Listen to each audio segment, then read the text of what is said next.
Welcome back to cross-chain STAREX again. I will explain this resource pool later. It's about the cross-chain and its blockchain will compete. So I will do it quick. Let's go for the first one. The first one, this is the on-chain gameplay. This on-chain gameplay is using VRV and automation programmatically. And there's the second one, the resource control that I just explained before. It's computing all chains and controlling the resource using VRV and automation interface. It's really simple. It has multiple on-chain gameplay mode, and this one is using LxLy bridge, and the other one is using the ccip stream bridge with both of them using data price, and I will explain in the end. So let's try to play the first one, the on-chain gameplay with automation VRV. You need to have the starship first, and then just execute it, and you need to pay the channeling as well for this game. So the VRV purpose is gonna release the rocks here, the challenge, and also the scatter NFT across this space here that we can collect. I will explain it in the scene behind the scene and how it happens. This first creately room ID from the back end centralized, obviously, to create multiple multiplayer as well. So from this room ID, I submit into contract and it will create a room for automation. It's called upkeep in channeling, and every interval, it will create a new VRV random. Let's now to explain the contract here. It's pretty simple and then import them. I will just use the physical first for easier more. And you have the struct for game match info. This is will take information of the VRV result and the automation result here. This is the beginning of the play that we just execute before. This register upkeep will eventually to register the automation here, and what it does first to do is just request for the fund. This is used for the VRV and gonna be transferred to here to this contract, and then it will use the gamage ID here. This is the similar gamage ID that previously was there 3, right? And it will generate the params here. This is the required params that to be submit into the automation. They call it upkeep. So there will be load, and the upkeep contract obviously will be here, and this is the admin address will be the contract as well. Because of the admin address, the contract, it won't show up on interface because we want to make it programmatically, right?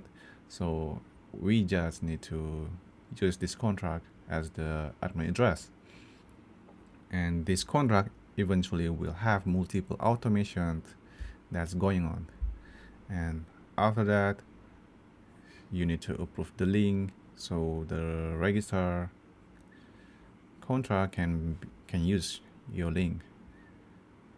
Can use this link, and then after the parents created here, we keep the upkeep ID here. This is the upkeep ID that we store into the game match, so the match room know the automation the automation ID that's being used, and we store as well who's the address and the counter start from 0 and everything here. Same as and then store everything here so we can reuse the data here again, and start immediately to the request random words, but I will just explain later. So basically, after a while, after execution here, the channeling node will read will read the params again. Oh, they will find out who's they register, right? So they read the upkeep contract, where we send here, where do we send, and the admin address. They just find the similar params here, and then bam, it will goes to this what is this perform. It will goes to this perform upkeep, the perform data that all this contract has a similar address, and then they goes to they call this perform upkeep from my contract, and then I'll just to decode all of this here again to extract the data, and I know my game info. If I know my game info, then I know, oh, previously it was is it already eligible to do the next match info, sorry, to do the next generation, if it's already, and if I should add more here to add if balance is ready, and balance must be, yeah, must be stored individually to the game mates room. Yeah, I will just change it later, but after, if it already the time to do VRV request, then the automation will be requesting new words. It will regenerate a new word and then pass to this or this match ID to extract the data again, and then it just requests the number here, request a number, and then get the ID for the ticket that the ticket VRV random, and then we store the VRV ticket random to our storage. Is it paid, or is it enough the price in our contract? And then also don't forget to store this match ID, and the generation is not generated yet, and then request send. After that, this will after a while, the node channeling will take a while usually, and the VRV, if the VRV is already generated and the payment is already paid, everything is good, the VRV channeling node will find out our request ID, and they will, and I will just accept them by this from this function, and I will accept the request ID. Oh, how do I know? And then I know the also extract the random words here. They generate long of words. Oh, sorry, long of what is this? Lot of numbers. Sorry. I'm sorry. This is taking time. And then what's next is I just need to store the VRV randomness again to the storage, and that's it for the first one. And let's go for the next one. Talk about resource control. We divide this into two categories. We have major up to 6. This is basically the big community blockchain, and then minor up to 24, and a lot of things. The rest will be on lower league that we're gonna create in the future. So what is the difference here? The major one can have main NFT from the shop, so you can sell Starship, ability tools, and yeah, etc. While the small network here has a material 300 rocks, or it can be anything.